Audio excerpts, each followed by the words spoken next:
مفتی مبشر احمد ربانی Islamic scholar افسوس کے ساتھ کہنا پڑتا ہے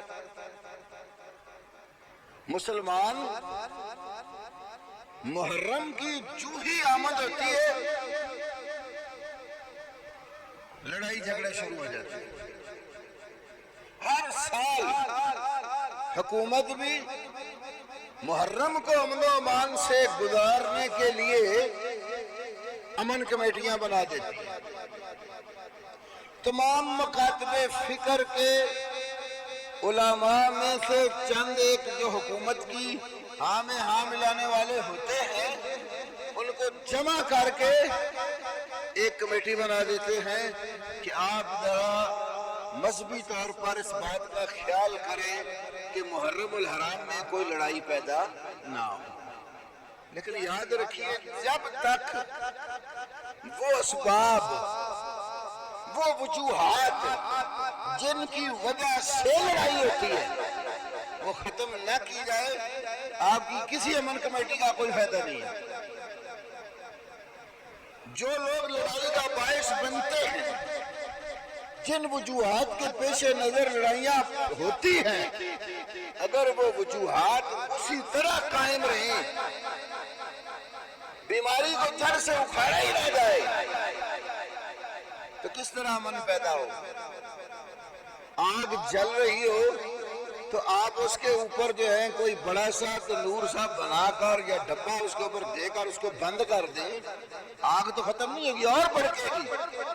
تھوڑی دیر اس کے شعلے وہ اس ڈبے یا تندور کے اندر رہیں گے جو ہی اس کو کھولیں گے آگ اسی طرح بڑھے گی پہلے سے زیادہ بڑھے گی.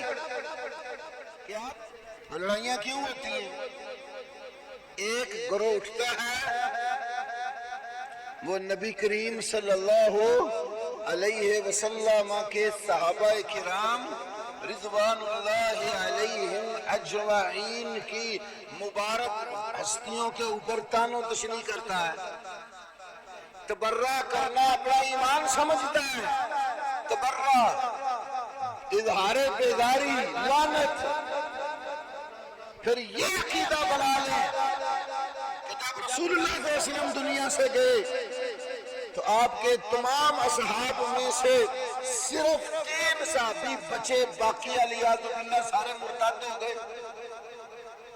ابو ذر غفاری سلمان فارسی اور مقداد بن اسود اور آپ صلی اللہ علیہ وسلم کے دامادوں کو برا بلا کے نبی صلی اللہ علیہ وسلم کی ازواج میں سے بالخصوص سیدہ عائشہ صدیقہ طیبہ طاہرہ سیدہ حفصہ رضی اللہ تعالی عنہما ان کے اوپر تان و تشنیع کرتے. ایران سے باقاعدہ حضرت عائشہ رضی اللہ عنہا کی تنقیص پر کتاب شائع ہوئی. ایک نہیں 3 جلدوں فارسی زبان میں یہاں میرے کتب خانے موجود ہے. نقوش عائشہ در تاریخ جی بھر کے گالیاں دی گئی. تو کیسے اس طبقے کے ساتھ اہل سنہ کا اتحاد اور اتفاق ہو سکتا ہے؟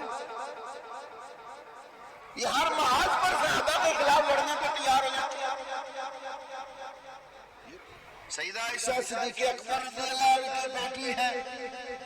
سیدہ حفصہ فاروق اعظم کی بیٹی ہے رضی اللہ عنہ مجمعین. دونوں رسول پاک صلی اللہ علیہ وسلم کی ازواج مطہرات ہیں.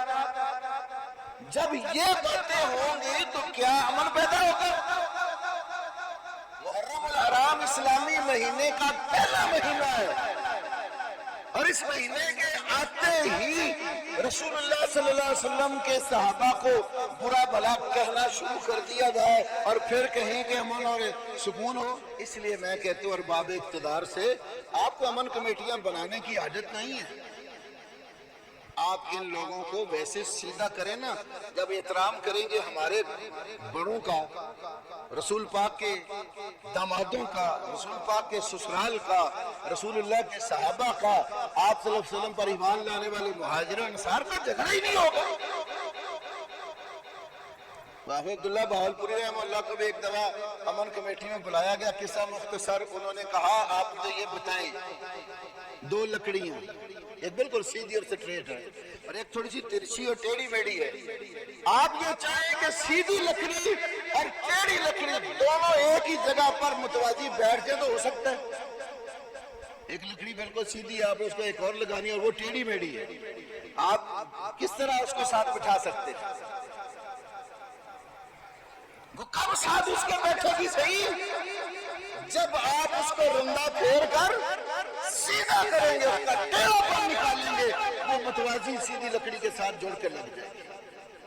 جب تک قرآن اور سنت کا، صحابہ کے فضائل کا، مہاجرین و انصار کے احترام کا، امہات المومنین کے تقدس کا رندہ پھیر کر ان کم بختوں کو سیدھا نہیں کیا جا سکتا، اتنی دیر تک یہ ہمارے ساتھ متفق کیسے ہو سکتے ہیں؟